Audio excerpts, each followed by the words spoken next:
Hi, I'm Jess Cagle. We are at the EW studio at Comic-Con. Ignore the Band-Aid on my face, because I have got probably the most exciting group of filmmakers that's at Comic-Con this year, right here. Director Neill Blomkamp, Sharlto Copley, both of whom made a tremendous impact here a few years ago with District 9. And they're here this time for a movie, Elysium, also with Matt Damon and Jodie Foster making their Comic-Con debut. I thought, Matt Damon must have been here before, but you haven't been. No, I don't stop working long enough to come. No, it's too busy for Comic-Con. Yeah, and I guess there hasn't been enough crossover with the movies that I've done. I thought about it like Kevin Smith movies would be the one, because Kevin would always come, but no, I've never been. And Jodie, how is it for you? First time? Well, I just got off the plane, so I'm not sure. I mean... You and I are going to the convention floor later? I thought maybe you were supposed to wear Band-Aids on your face, so I was like... And Sharlto, how is it being back?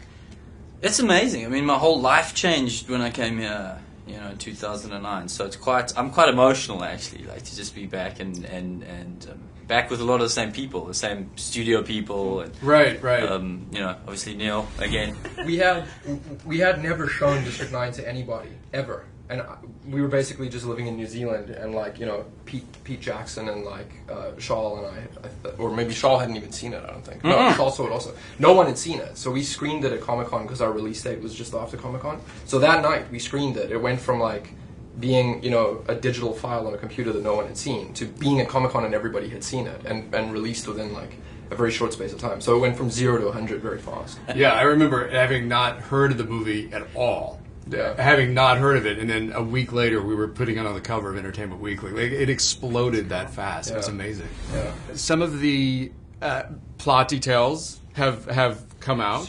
Have surfaced. Tell us in your words what it's about. Well, normally I would try to keep it as, I would try to not say as much as I could, but since the synopsis was released and the synopsis was accurate, it's about an orbital habitat. It's a space station that houses the rich of the world that left Earth, and the Earth that remains is kind of destitute and completely unfunded and just sucked dry, and so it's a story of the haves and the have-nots.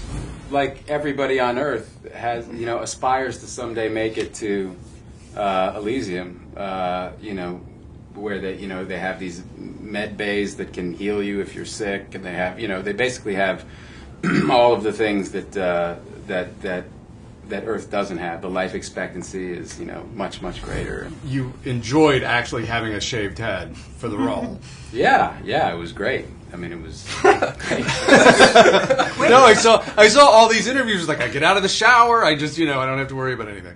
Yeah, I mean, you just run a towel over your head and you're done. Saved a lot of money on shampoo. Like District 9, you could describe this as a sci-fi action thriller, and that's probably correct, but it's not entirely right because there's so much other stuff going on. Okay. Don't you think?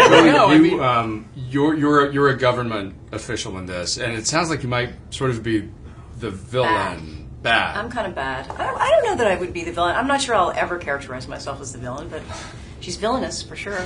But that's sort of a new thing for you. Villainous hairdo and villainous clothes. Is it more villainous than Inside Man?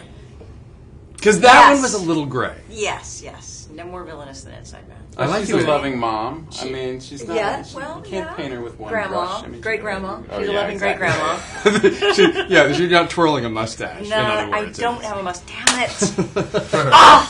He always gets all the facial hair in the movie. Sharlto's got a lot of I facial hair. definitely get the facial hair. He has some major facial hair. In fact, they took some of the hair that they took off my head. That's amazing.